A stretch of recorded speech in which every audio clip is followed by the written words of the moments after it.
Olá, amigo ligado na programação da TVT e você que nos assiste por um dos nossos distribuidores ou pela internet. Estamos começando o Brasil Consciência desta semana, uma realização do SINDCT, o sindicato que representa os servidores públicos federais do INPE, do DCTA, do CEMADEM e da Agência Espacial Brasileira. E por falar no CEMADEM, no programa de hoje, a gente mostra para vocês a situação do Instituto de São José dos Campos. O Ministério Público Federal abriu inquérito para apurar a possível falta de mão de obra para manutenção do serviço. Nós entrevistamos a diretora do Instituto, Regina Alvalá, que explicou a situação e falou sobre a ampliação da rede de municípios monitorados. Antes, porém, a gente traz um balanço das últimas notícias sobre a área espacial brasileira. Os alunos da Universidade Federal de Uberlândia, que nós entrevistamos aqui no Brasil Consciência no ano passado, ganharam o Prêmio Mundial da NASA. Oi, nós somos os 42 Freaking Heroes. Nós desenvolvemos uma inteligência artificial que detecta com mais de 90% de precisão terremotos, tanto na Lua, quanto em Marte, quanto em qualquer outro planeta ou satélite do Sistema Solar. Nosso projeto integrou técnicas avançadas de processamento de sinais, extrações de características e redes neurais profundas que antes eram empregadas para a detecção de tumores na medicina. Nós vamos para a NASA receber o prêmio e apresentar o nosso projeto para diretores e astronautas. Nós estamos muito felizes de trazer essa conquista para a UFA e também para todo o Brasil. Além disso, queríamos convidar vocês para nos acompanhar na nossa jornada, indo para a NASA em junho, pelas nossas redes sociais. A ministra Luciana Santos visitou a Universidade Federal do Maranhão na última semana e apresentou uma série de investimentos que visam transformar o estado num polo aeroespacial brasileiro. Veja na reportagem da TV da UFMA. A UFMA recebeu a visita da ministra de Ciência, Tecnologia e Inovação, Luciana Santos. A presença da liderança deve estreitar ainda mais as relações entre a instituição e o governo federal. A expectativa é que, com a existência do curso de Engenharia Aeroespacial aqui na UFMA, e levando em conta que o Maranhão possui o centro de lançamento de Alcântara, novos investimentos devem contribuir para o desenvolvimento da ciência na instituição. Teremos também a apresentação do nosso nanosatélite desenvolvido pelos nossos pesquisadores da universidade, que será lançado agora na Índia, e também o protótipo do outro nanosatélite, que é o chamado Jussara, em homenagem inclusive à nossa Jussara do Maranhão, que será lançado em julho, pela Aerospace, aqui no CLA. Durante a visita, a ministra acompanhou o teste com o propelente que está sendo desenvolvido pela Acruz Aerospace. O propelente deverá ser usado no VLPP em desenvolvimento pela ACAER, um dos projetos financiados pela FINEP para o desenvolvimento de um veículo lançador de pequeno porte no Brasil. 3, 2, 1, ignição.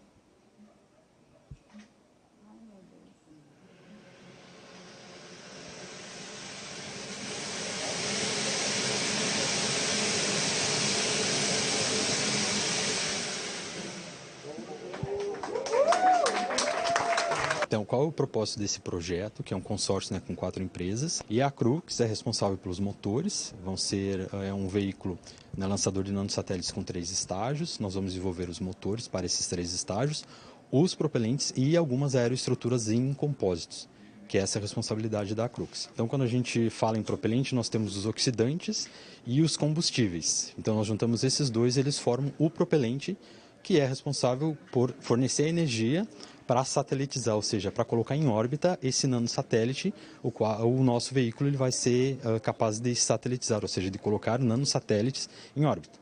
Então, esse veículo ele vai fazer isso. Ele é projetado para colocar nanosatélites em órbita, ele tem ali em torno de 5 até 20 quilos. A ministra Luciana Santos falou sobre os investimentos realizados no Brasil. Nós fomos na UFMA, como o governador já se referiu, para tratar de uma área muito estratégica que faz parte da estratégia Nacional de Defesa, que faz parte do Programa Espacial Brasileiro e que a base de Alcântara, pela sua posição privilegiada, está trazendo uma nova situação da própria economia para o Maranhão. Porque aqui nós anunciamos hoje um investimento de 30 milhões numa fábrica de combustível para lançadores de veículos, e isso para o espaço. E isso será, em 26, nós acreditamos que essa fábrica se associa a dois projetos de veículos lançadores de pequeno porte. E tive a oportunidade de conhecer um satélite que vai ser lançado em março, na Índia, que vai ser de observação da Terra para ajudar na questão meteorológica, na questão também de identificar as pessoas que entram nos nossos mares e até se perdem. E com isso a gente vai poder identificar e evitar esse tipo de situação. A Acrux é uma startup âncora do Núcleo Avançado de Empreendedorismo da Agência de Inovação, Empreendedorismo, Pesquisa, Pós-Graduação e Internacionalização, a AGUFMA. Com em torno de 80% das pessoas que trabalham são aqui do Maranhão, então são engenheiras ou técnicos e técnicas aqui do Maranhão. Isso também é uma questão que a Acrux tem trabalhado nessas últimas contratações. Ela tem priorizado as pessoas aqui do Maranhão. Então, com essa visita da ministra, nós acreditamos que ela vem justamente para fomentar essa parceria entre aqui a Acrux, a universidade, o Centro de Lançamento de Alcântara, o CLA, e também a FINEP, através do Ministério da Ciência e Tecnologia e a Agência Espacial Brasileira. O teste também contou com a presença de pró-reitores, políticos, integrantes da Agência Espacial Brasileira e da comunidade acadêmica. O IAE, o Instituto de Aeronáutica e Espaço de São José dos Campos, que funciona dentro do DCTA, tem novo diretor. A transmissão do cargo aconteceu no último dia 24. O brigadeiro do ar Frederico Casarino deu lugar ao brigadeiro do ar Jorge Marques de Campos Júnior. O novo diretor é natural do Rio de Janeiro e ingressou na FAB em 1989. Ele possui mais de 4.700 horas de voo, segundo divulgado pelo DCTA. Ainda segundo a divulgação, ele possui todos os cursos de carreira e ainda curso de altos estudos em defesa, MBA em gerenciamento de projetos, MBA em gestão pública e extensão em alta gestão executiva. Seu último cargo era de chefe da 7ª Subchefia do Estado-Maior da Aeronáutica. O programa Brasil Consciência vai para um rápido intervalo e, na sequência, você fica por dentro da situação do CEMADEM. O Ministério Público Federal abriu inquérito para apurar falta de mão de obra no Instituto. É um instante só, não sai daí.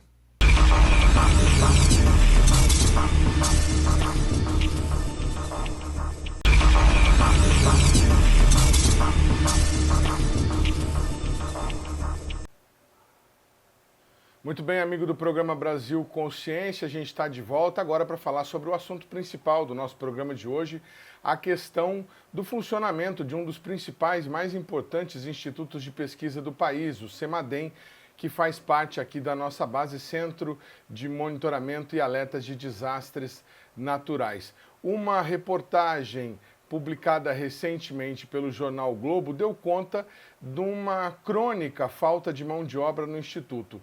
Das aproximadamente 180 vagas previstas na criação em 2011, o Instituto teria pouco mais da metade, com pessoas em vistas de se aposentar. É para falar sobre este e alguns outros assuntos envolvendo o CEMADEM que a gente está em contato direto com a diretora do Instituto, doutora Regina Alvalá, que gentilmente disponibilizou um tempo na agenda dela para nos atender.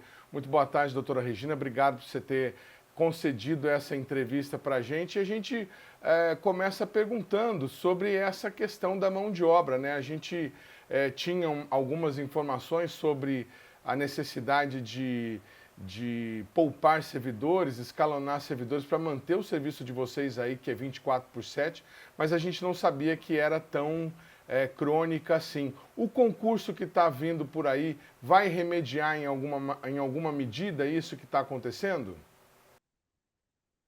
Boa tarde, Esmo. Boa tarde a todos que nos ouvem. Eu acho que é importante começar contextualizando, né? E aí eu vou, obviamente, voltar um pouquinho, vou remontar ali ao período de criação do CEMADEM, lá em 2011. Quando o centro foi criado, naquele momento inicial, 2011, havia, não é, a expectativa de que a meta era que o centro monitorasse 286 municípios que naqueles trabalhos iniciais foram considerados prioritários para monitoramento. Então, a força de trabalho prevista naquele momento foi de 75 servidores. E também é importante contextualizar que quando o CEMADEM foi criado, ele era uma diretoria dentro de uma secretaria do MCTI. Então, em sendo uma diretoria dentro de uma secretaria vinculada ao Ministério, obviamente que o centro também contou por alguns anos com subsídios da própria estrutura administrativa do Ministério. Então, todas as questões de RH, de administração, de compras, etc., foi, né, previsto para ser subsidiado, então, pelo próprio staff do Ministério. Bom, isso foi então, como eu falei, em 2011. Logo em 2012, a lista de municípios prioritários, ela foi revista, né? E os 286 municípios considerados prioritários foi significativamente aumentado, né, a lista. Saltou para 821 cidades para as quais o centro precisava, né, se estruturar para monitorar. Ao mesmo tempo que também ao centro ficou incumbido de estruturar uma rede observacional, né, para dispor dos dados in situ, dados de radares, etc., que subsidiasse o trabalho de monitoramento e, quando necessário, a emissão de alertas. Então, neste contexto, quando saltou para 821 municípios, nós redimensionamos a necessidade, né, do corpo técnico necessário e ficou-se estabelecido que precisaríamos de 160 servidores. Ao mesmo tempo, ali ainda em 2013, dada a especificidade dos equipamentos que o CEMADEM adquiriu, dos contratos que o centro, né, precisaria gerenciar, fiscalizar, de todas as demandas administrativas, de recursos humanos, orçamentários, etc., também discutiu-se e chegou-se à conclusão de que o ideal era que o CEMADEM também tivesse a sua própria estrutura administrativa, né? Era mais fácil esse staff de profissionais atuando no centro, vinculado diretamente ao centro, do que uma unidade, dependência, né, de uma unidade, da unidade central, lá em Brasília. Então, até a própria questão da distância também não era o 100% ideal. Então, 160, dimensionou-se mais, naquele início, mais 20 servidores para auxiliar com a administração, 180 servidores. Bom, foram contratados 75 servidores em 2015, que se juntou mais com um pequeno grupo, aí realmente muito pequeno, de servidores que vieram do INPE, né, foram transferidos do INPE para o CEMADEM, obviamente um número bem pequeno, e outros servidores que também se juntaram ao CEMADEM e que vieram de Brasília e de outros locais. E assim o CEMADEM startou, e é muito importante também ressaltar que os 286 municípios, você não passou, o CEMADEM foi criado hoje ele começou a monitorar 286 municípios. Havia, não é, como fala, um planejamento. Então, à medida que o centro fosse recebendo, né, os mapeamentos das áreas de riscos necessários para fazer, para subsidiar o monitoramento, então era escalonado esse número de municípios, E assim o Semadem startou. Começou realmente com 75 servidores temporários. Aí, já em 2013, quando nós começamos a trabalhar no centro para pleitear, né, vagas para o concurso definitivo, que absorvesse a força de trabalho perene do centro, passamos então a trabalhar com esse número de 180 servidores. Bom, o Semadem teve uma autorização para contratar servidores lá em 2013 e os concursos efetivamente foram feitos em 2014. Né? Ele aconteceu durante o ano de 2014 e praticamente os servidores efetivos começaram a trabalhar ali já a partir de outubro, novembro de 2014, alguns foram absorvidos em 2015, e os contratos temporários, Sérgio, eles ainda andaram ali em paralelo depois com a absorção dos servidores definitivos. Em 2016, o Semadem teve autorização extraordinária para absorver, ainda associado aos concursos conduzidos em 2014, nós tivemos autorização para contratar mais 22 servidores.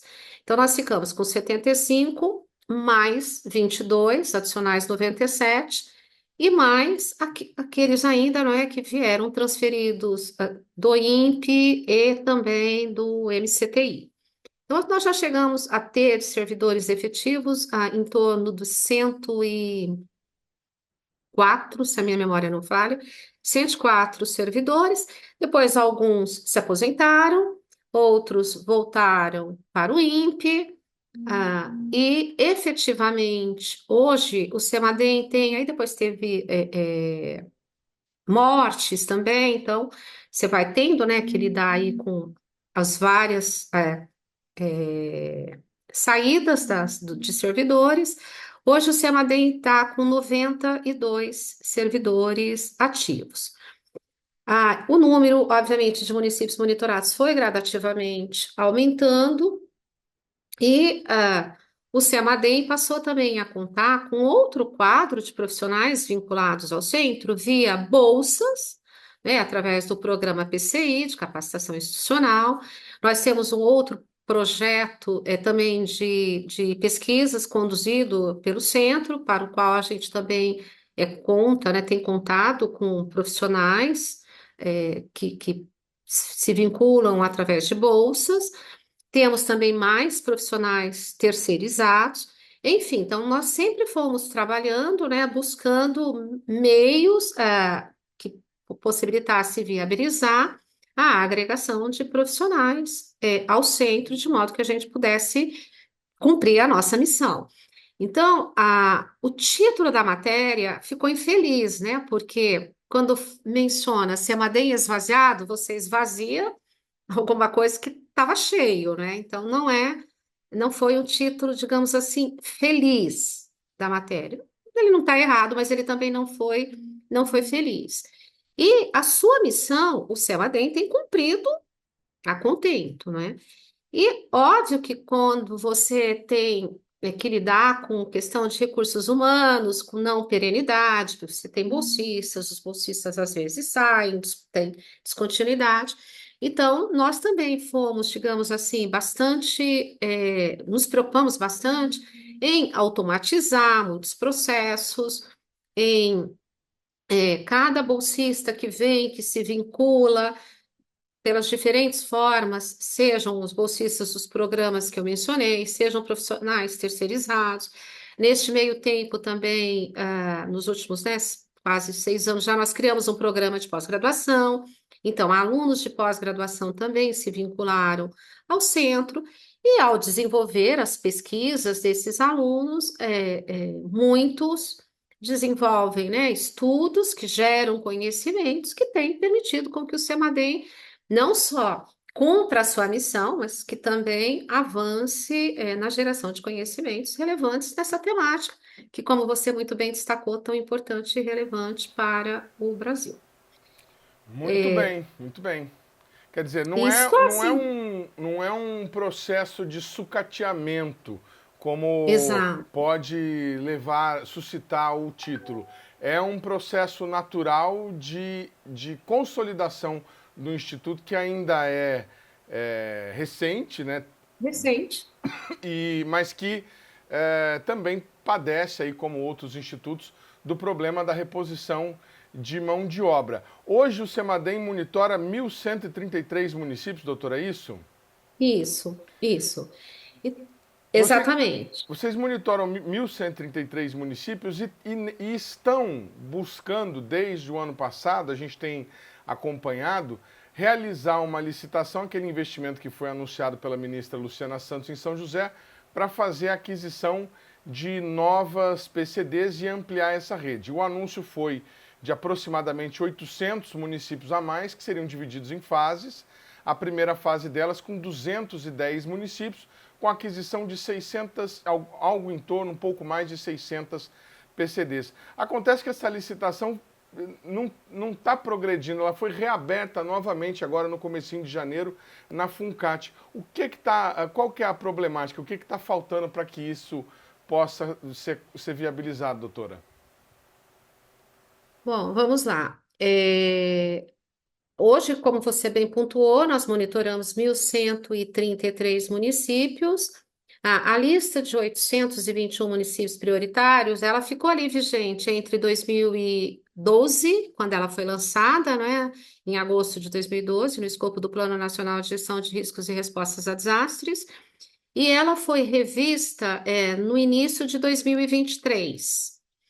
E nessa revisão da lista, saltou-se, claro, nós tivemos também, obviamente, um histórico de ocorrências de desastres, né, nos últimos 12 anos, a partir do estabelecimento do CEMADEM, e a partir obviamente, de toda a experiência, de toda a expertise, de toda a base de dados compiladas no CEMADEM, e com também, obviamente, contribuições não só do CEMADEM, a gente tem que lembrar, né, que a gestão de riscos e de desastres, ela incorpora um pool de instituições / ministérios, e deste trabalho, então, direcionado a atualizar a lista, chegou-se ao número de 1.942 cidades prioritárias para o monitoramento. Então, hoje, todas as ações do CEMADEM, ela foca, né, com esse horizonte de estar monitorando até 2026, 1.942. Os 821 foi, né, gradativamente sendo incorporado. O CEMADEM já em 2015 monitorava 958 municípios, e de 2015 até agora 2024, saltamos dos 959 para 1.133. Então, faltam ainda um pouquinho mais de 800 para ser incorporado, e uma das premissas para monitorar, além de dispor dos mapeamentos das áreas de riscos, é necessário também ter os equipamentos que nos permitam monitorar as chuvas, que é o elemento do clima responsável por deflagrar os desastres. Então, os recursos para a aquisição desses equipamentos foram priorizados no escopo do novo PAC, em 2023, e os recursos eles estão sendo, né, vindo via FINEP via Fundação de Apoio. Tem as especificações muito claras dos equipamentos que vão ser adquiridos, e nós também estamos, né, buscando a aquisição de equipamentos também mais modernos, né? Nós não vamos comprar equipamentos exatamente similares ao da primeira rede que nós implementamos há um pouco mais de 10 anos atrás. E aí as empresas, elas entram com recursos, e esse processo todo de aquisição, ele acaba sendo um pouco mais lento, aí também, né, teve que disponibilizar os recursos do governo para a FINEP, da FINEP para a Funcat, então todo esse trâmite, ele demanda tempo. Então, o atraso é por essa razão, por ter que seguir todos esses trâmites. E algo também que é muito importante é que, como eu mencionei, né, que os equipamentos são mais modernos, as empresas precisam também pleitear junto à Anatel a homologação, né, dos equipamentos que vão fornecer. E então esse processo, a própria próprio trabalho, né, de conseguir a homologação com a Anatel, ele também demanda um tempo. Então, são por essas razões que ainda os equipamentos não foram efetivamente adquiridos. Mas eu até destaco que nós tivemos um recurso extraordinário no ano passado para a aquisição de equipamentos, porque com o desastre ocorrido em 2024, lá no Rio Grande do Sul, houve uma perda significativa de equipamentos, né? Aquelas inundações, enxurradas, deslizamentos foram tão significativos que uma parte dos equipamentos foram danificados e também a necessidade de ampliar o número de municípios prioritários para monitoramento no estado do Rio Grande do Sul. Então, com recursos extraordinários, nós compramos, adquirimos, estamos adquirindo, né? Fechamos a licitação ainda no ano passado, e agora nos próximos dias devem estar chegando os primeiros equipamentos para os testes, etc. Então está andando. O programa Brasil Consciência vai para um rápido intervalo e, na sequência, a gente fala sobre a expansão da rede de municípios monitorados pelo CEMADEM. É um instante só, não saia daí.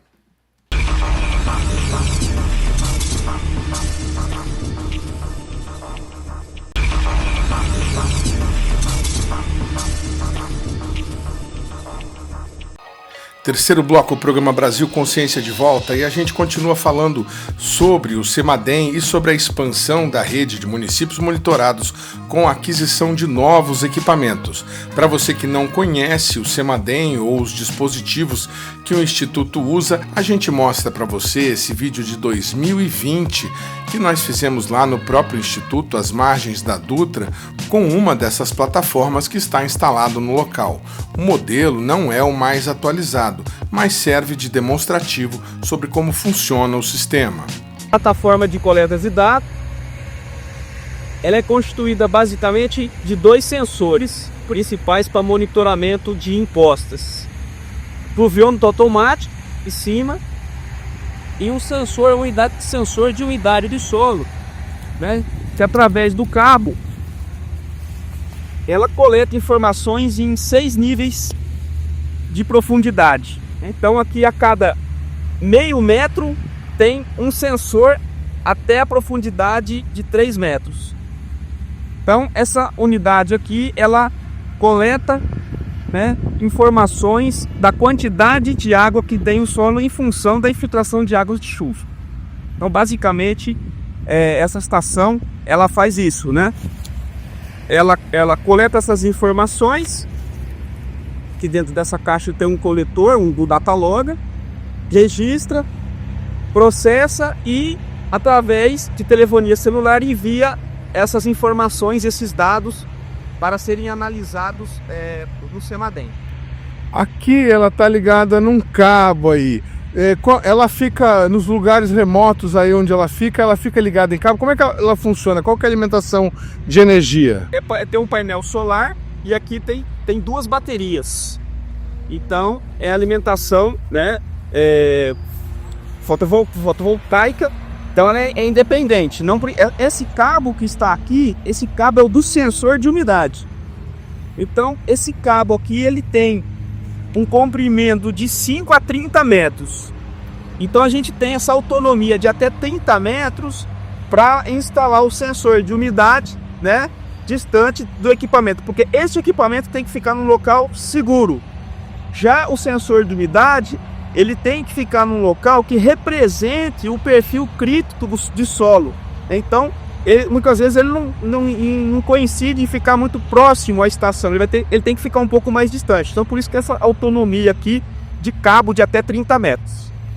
Bom, mas aí uma vez que foi enviado o dado, o CEMADEM recebe, faz as análises, disponibiliza. E aí a senhora está dizendo que vocês estão, que o fabricante, antes mesmo de ser declarado vencedor ou não, ao propor, né, ao mostrar o que ele quer vender para vocês, ele já tem que ter a homologação da Anatel. Sim.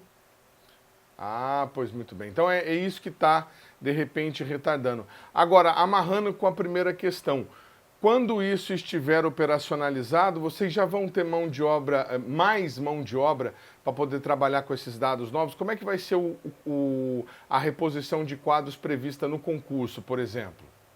Uhum. Bom, vamos lá. Nós fizemos, né, concursos no ano de 2024, 2 concursos para pesquisadores e para tecnologistas, e o CEMADEM teve, né, autorização para absorver 24 mais profissionais. Então, 17 tecnologistas mais 7 pesquisadores. E no concurso unificado, porque nós também precisamos de mais gente na administração, né? E nós temos também aqui no CEMADEM uma coordenação de relações institucionais, que também é muito importante, porque o centro ele tem que estabelecer parcerias com todas as instituições que são depois, né, responsáveis pelo patrimônio da União. Os equipamentos que são adquiridos são patrimônio da União, tanto que qualquer pluviômetro ele é instalado sempre num CNPJ, e a gente estabelece parcerias formais, né, com a instituição que está fazendo a salvaguarda do equipamento, e esse trabalho todo ele é feito no escopo da coordenação de relações institucionais do CEMADEM. Então, tanto para a área de administração quanto para a coordenação de relações institucionais, nós conseguimos 11 vagas do concurso unificado. Então, juntando os 3 concursos, o CEMADEM deverá absorver nos próximos meses, esperamos que não demore muito, mais 35 servidores. Esse número, obviamente, ainda não é o ideal, desejável, e a gente espera, né, primeiro absorver os 35 e depois, obviamente, estabelecer tratativas com o MCTI, com o MGI, com a Casa Civil da Presidência da República, para ver se a gente consegue absorver mais, né, profissionais dos que já fizeram um concurso e estão aprovados, sem a necessidade de realizar, né, mais concurso, mas também, se necessário, nós vamos, obviamente, trabalhar para pleitear autorização para mais concursos para o centro. Isso é inerente, né, à atividade dos dirigentes das unidades de pesquisa. Isso acontece com todas as unidades de pesquisas que estão sempre, né, envidando esforços em tratativas para absorver mais recursos humanos, para que as instituições possam cumprir a contento, né, as suas missões. Usar o tal do cadastro de reserva, né, doutora? Também. Muito bem. Agora, uma última pergunta que eu gostaria de fazer para a senhora. O governo do estado, a gestão estadual de São Paulo, anunciou a criação de um centro, o CEPRAM, Centro Paulista de Radares e Alertas Meteorológicos. A gente ainda não tem muita informação, o anúncio foi feito na data de hoje, né?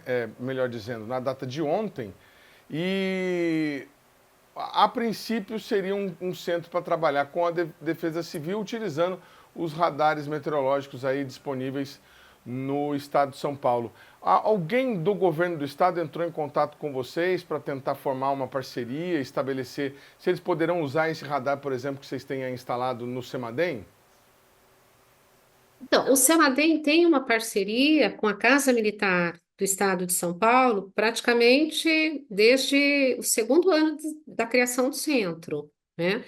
Porque parte da rede de pluviômetros que nós temos está instalada na cidade de São Paulo, em municípios da região metropolitana da cidade de São Paulo e em outras cidades do estado. Então, logo depois que a rede foi adquirida e quando nós começamos a instalar, nós já estabelecemos uma parceria com a Casa Militar, e que, inclusive, no escopo dessa parceria, eles nos auxiliam com manutenções preventivas dos equipamentos. Então, nós sempre trabalhamos conjuntamente, né? Eu, particularmente, não acompanhei também, eu soube do lançamento ontem deste centro, né? Mas eu não tenho mais detalhes. O que eu soube só é que eles vão adquirir radares meteorológicos, e o que a gente espera que esses radares que eles vão adquirir, que a gente possa, obviamente, também ter acesso a eles, não é? É muito interessante porque às vezes as pessoas, né, e mesmo profissionais, não conhecem em detalhe. A gestão de riscos de desastres, ela pressupõe ações das 3 esferas de governo, não é? E ainda tem uma quarta camada, que é a própria sociedade. Então, você falou assim, olha, mas vai replicar o que o CEMADEM faz? Quer dizer, o que a gente espera é que não replique, não é? Que haja atuação em conjunto, em parceria, que é o que o CEMADEM tem investido desde a sua criação. Então, a gente tem essa parceria, como eu mencionei, com o Estado de São Paulo, nós temos com o Estado de Santa Catarina, com o Paraná, com Pernambuco, tem estados um pouco mais, digamos assim, avançados, né, em ações direcionadas para a gestão de riscos e de desastres, e tem estados que estão menos, né, preparados, menos estruturados. Mas, em linhas gerais, a ideia é que haja sempre essa interação entre município, estado, União, mas que também tem que passar pela própria sociedade. Inclusive, nesse escopo com a sociedade que a gente trabalha, né, com o programa CEMADEM Educação, que tem também um foco muito específico, que é trabalhar a percepção do risco junto à população, até para você ter cidadãos e cidadãs mais preparados para lidar, não é, com os desastres, esses que ceifam vidas no Brasil, que impactam a população do Brasil, estão associados ao clima, e em tempos de clima mais, né, exacerbado por conta das mudanças climáticas, obviamente que a preocupação é com o aumento, né, da frequência e intensidade dos eventos extremos, que acabam culminando na ocorrência de mais desastres. Tá certo. Essa foi a doutora Regina Alvalá, diretora do CEMADEM, o Centro Nacional de Monitoramento e Alertas de Desastres Naturais. Doutora Regina, que inclusive está na lista do Comitê de Busca para a nova diretoria. Ainda não temos novidade, né, doutora? Ainda não foi anunciado a nova diretoria. Doutora Regina, inclusive, é servidora de carreira do Instituto. Muito obrigado, doutora, pela participação aqui no nosso programa, pelas informações, e a gente deseja sucesso para vocês aí nesse trabalho importantíssimo, principalmente nesse período do ano em que a gente tem o final da estação chuvosa, e vamos torcer para não termos, para o CEMADEM continuar evitando acidentes e problemas mais graves. Ok. Obrigada. O Brasil Consciência ouviu o presidente do SINDICT, Fernando Moraes, sobre o problema da falta de mão de obra no CEMADEM e os problemas decorrentes para o monitoramento das áreas de risco no Brasil. O SINDICT, sempre preocupado com as suas instituições em ciência e tecnologia, veio aqui se reportar a respeito do CEMADEM, a atual situação do CEMADEM. É uma situação de crise. O CEMADEM, quando foi projetado, planejado e criado, ele previa em torno de 180 pessoas altamente especializadas trabalhando lá. Hoje, o CEMADEM tem menos de 100 pessoas. Naquela época, a demanda era menor, o número de municípios planejados era menor, as variações climáticas, os efeitos do clima era muito menor. Hoje está muito maior essa situação. O CEMADEM hoje atende mais de 1.200 municípios. E para isso precisa de gente. Ora, o CEMADEM tem 2 concursos em andamento, precisando que sejam implementados. 24 novos servidores estão para entrar, mas isso é muito pouco em função da grande necessidade do CEMADEM. O governo federal precisa ser cobrado, precisa ser conscientizado da grande importância que tem o CEMADEM. Ou então, eles não brincam mais de ciência e tecnologia, não brinquem mais de fazer clima, não brinquem mais sobre esses assuntos. Ou coloquem pessoal para trabalhar, para desenvolver, para proteger o país. São mais de 1.200 municípios que devem ser atendidos pelo CEMADEM, e este número tende a aumentar. tem que ver a questão do pessoal e do pessoal que se aposenta. Já tem servidores lá que já poderiam se aposentar. Porém, não está sendo feito nada para repor estes que vão se aposentar. Tem cargos vagos que precisam ser completados e pode-se fazer remanejamento de cargos vagos em outras instituições, tanto da ciência e tecnologia, quanto de outros ministérios. Isso pode ser feito através de uma medida provisória ou de um decreto. Então, que se faça isso, que se olhe para o CEMADEM com a importância que o CEMADEM tem e que o CEMADEM desempenha para o Brasil, para o cidadão brasileiro, para a economia brasileira. É isso que o CineCT tem a apresentar e se compromete a continuar a fazer muita pressão junto ao governo federal, junto ao Ministério da Gestão, junto ao MCTI, para que se implemente novas vagas para o CEMADEM. Este quadro vale para o CEMADEM, vale para o INPE, vale para o DCTA. Essas instituições, principalmente INPE e CTA, estão com um déficit muito grande e ninguém se manifesta positivamente. Colocam algumas vagas que não chega a ser 10% do necessário. Muito obrigado. O programa Brasil Consciência vai ficando por aqui, mas você que quiser conferir os demais conteúdos produzidos pelo CineCT, nossas redes sociais estão aí na tela para você neste momento. Dúvidas, críticas, sugestões e reclamações, nosso e-mail é sempre o caminho para você puxar a nossa orelha. Tchau, gente!